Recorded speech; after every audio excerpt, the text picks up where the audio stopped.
Hey, Mortgage Coach community, Dave Savage here, and I'm with Dietrich Miklautsch. What's up, Dietrich? Hey, how are you, Dave? I'm doing good. Hey, so I love it when I come into Seattle. I get to work out of your office. You guys have a super nice office, and you guys deliver an amazing mortgage coach experience. And I want to talk about what you're doing and how you're using Mortgage Coach for other Mortgage Coach members. You ready to Sure. roll? Yeah, absolutely. Cool. So first of all, why don't you tell what market you're in, what your average loan amount is, a little bit about your production and your team, and then we'll kind of go from there. Sure. So I'm in the Seattle market in an area where there's a lot of tech happening. Average loan amounts about 440,000. Um, my my team helped 128 families last year. We're on pace to do almost 150 this year, and I run a branch as well that's helping about 50 families a month. Wow. So a lot of families. What's the production you think your team will do, volume wise? Volume we're as a branch we're about 300 million on pace for the year, and my personal volume is going to be probably around 50 to 60 million. Good. Well, that is, I mean, running a branch, doing that kind of volume, you're doing a lot of things right. You've created a lot of mortgage coach total cost analysis. Let's start with why do you use the total cost analysis and how are you using it? Sure. So I use it on a couple of different fronts. So one, I use it for business partners. So I do quite a bit of work with financial planners and CPAs. So I really work to use that to show them the level of planning that I take with the client consultation, and show them that they really have a partner with me that can talk the same language as their planning perspective, and that goes a long way to building trust with their teams to help build a referral partnership. Hmm. The second piece that I do is on client consultations. During an initial consultation with the clients, I'll use Mortgage Coach to really help fine tune a client's price point so that they can get into a scenario to where they really feel comfortable about a range that they can not qualify for but can afford. And it really goes a long way to help visualize it with the client. And out of it, they really have a high level of clarity for that home buying process. And I get less questions about the mortgage piece of it once I sit down and have that consultation. So do you feel that the families that you're using the total cost analysis with, it's saving you time and it's making it a more effective relationship? Oh yeah, I think it definitely is creating more efficiency in the process. It's providing more clarity for the client. There's less questions, and the realtors have less questions. There's when the buyer's in the car with them, feel that they're ready to go, and they're not talking about the loan or worrying about it. Once we have that in place, they're more talking about just about the house and is it that the right fit for their family. Love it. I always like to try to get some scripts out of everybody I interview.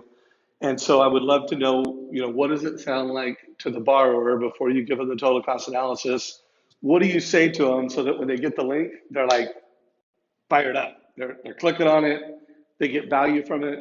How do you position it for the family? Yeah. So in the consultation, when I do it in person, I really use it as a platform to help them design their mortgage scenario to best fit their needs. And so I set it up that way and use it as a platform that we can build from and make additions to and changes to. So it really gives them the help that they need to feel clear. And then I will, after the consultation, I will send them the link and they can revisit it, ask questions, and it makes it very easy for them to reference and know what we've already talked about in our prior meetings so that they remember, and time doesn't go by and they say, oh gosh, we have to revisit everything because they're confused about something that they got printed out or that they lost or don't remember talking about. Love that. By the way, what percentage of your clients come into your office versus percent? that don't come into your office? It's probably about 80% that come into the office right now. So I try to get as many face to faces as possible. We live in an area where there's a big population, so sometimes it's hard with traffic, but we do a pretty good job to get in front of as many as possible. So just to picture it, they come into your office, you have the screen, they can access it on the mobile device. When do you give them the link? Do you give them the link while they're in your office? Do you say, I'm going to email this to you afterwards? Yep. Just logistically, how does that work in Yeah, your so we go process? through we build the scenarios together in the meeting once I've had the consultation about what we both feel is going to be a range that could be a good fit for them. And then once we built those scenarios, we walk through it, make any adjustments, and I get their buy-in right there in the meeting using the total cost analysis. And then so after that, pre-approvals done and confirmed, ready to go. They go out, they find a house, they get a contract, and then we just send them an update at after we receive the contract, and they just pick the scenario. And oftentimes they just will pick it, have very few questions, or we'll go through a few things, but it's more about just selecting the right scenario at that point, and less about shopping and price. Love that. And then what about the real estate agent or the referral partner? How are they integrated into the process, and how much are they familiar with the fact that you're providing a total cost analysis versus a fee worksheet?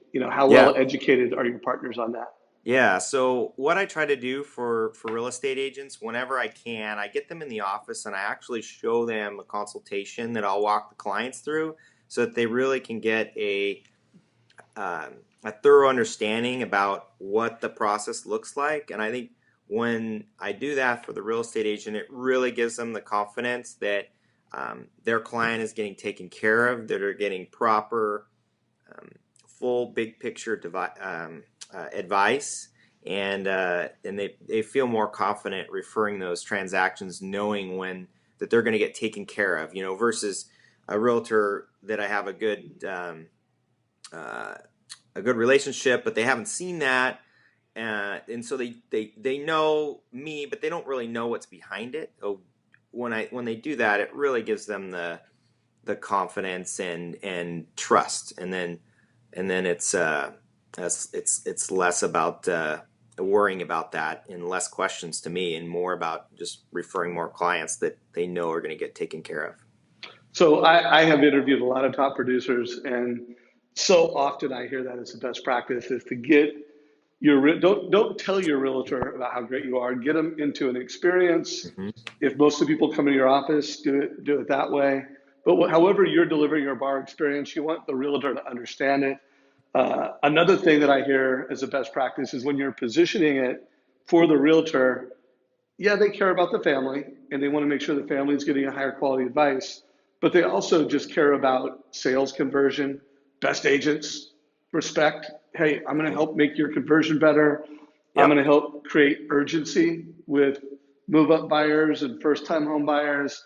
My educational process helps create a better customer, more Oh, urgency.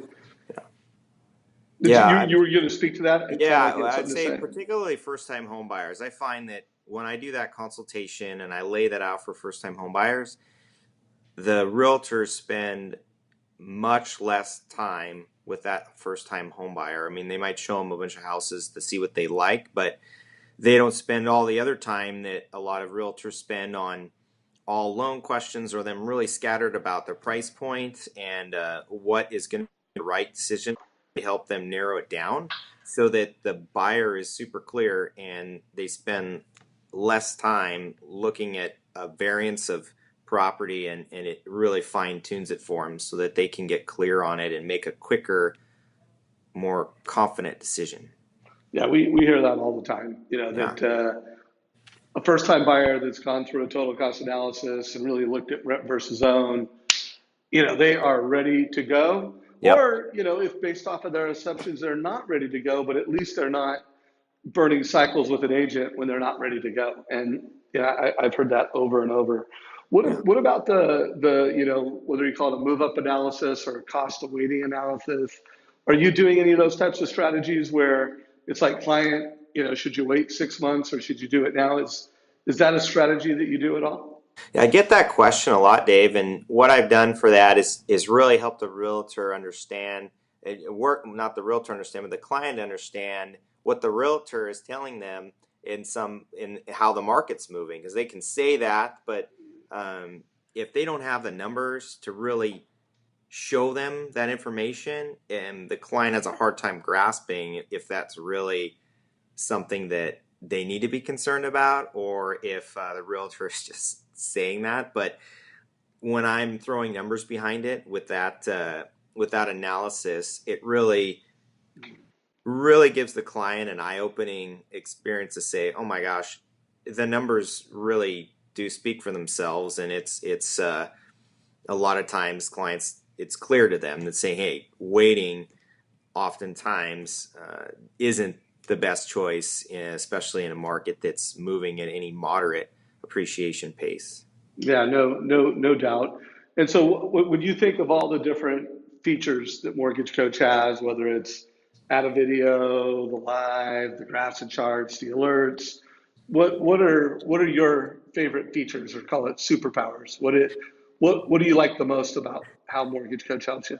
Yeah, I really like being able to attach a quick video to my clients when I'm not able to meet them. So when I send out a link for a scenario, I attach a quick video to explain it and just or to make an introduction about myself and the team and how we work, and use that as an opportunity to get a face to face when a face to face is not possible in the office. And I found that to go a long way in building more trust quickly with the clients, and building a higher conversion rate. And it's super easy to do. I mean, at first I was like, oh my gosh, I have to attach this and do that. And then I did it twice, and it's I record the video and off it goes in 2 minutes. How often do you do the video from your mobile device versus your laptop? Where do you do it most often? I'm usually in the office creating the scenarios, so I usually do it from the office. But I mean, having the mobile device there, I could start doing that as well if I'm not in the office and wanted to send it out. I mean, we're getting more and more mobile as in technology, and as the mortgage business is progressing with more technology, it's just gonna be easier to do it that way. So I see myself doing more of that. Yeah. Well, I would also tell you the mobile device is better because it's a better video, Mm. it's a better audio, and you can update the TCA. So just a thought for you Yeah. to use the mobile experience, even when you're in the office. A lot of mortgage coach professionals will have like a little tripod, something in their desk, and it also helps you kind of control the background and gives you a little more flexibility. Hmm. So, my friend, I like to keep these as close to 15 minutes as possible. We're about 13 minutes into this call. Okay. Knowing that a lot of your peers and even loan officers that work for you are hearing this, any advice you have in terms of creating total cost analysis, how to get started, any leadership or advice you have for other peers or other folks that work for you? I would just say that don't let the technology scare you. Embrace it, and just take a little time to see how it could work best for your business. Everybody looks at a way to use it to help them, and have be thinking of those ways where you can help it not only for your clients but also for your partners, and that way you can keep improving your process, your conversion, client experience, everything. It just starts to keep going up another notch, and that will lead to more happy partners and clients. Yeah, no doubt. And for anybody that's new to Mortgage Coach, you got to get past 20 total cost analysis as quickly as you possibly can.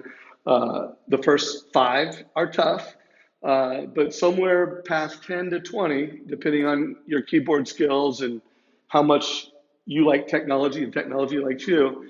But once you get past 20, it actually makes your job faster and easier. Yep. So rock it out. So Yeah. you're watching this in YouTube. If you like this conversation, you got value from it, give us a like, share it with your mortgage friends, share it with your team, and hopefully you're getting more success with Mortgage Coach. And Dietrich, really appreciate you taking time to share how you're using Mortgage Coach and why you're using it. Sure, Dave. Thanks a lot. Anytime. All right, thanks, brother. All right. Bye bye.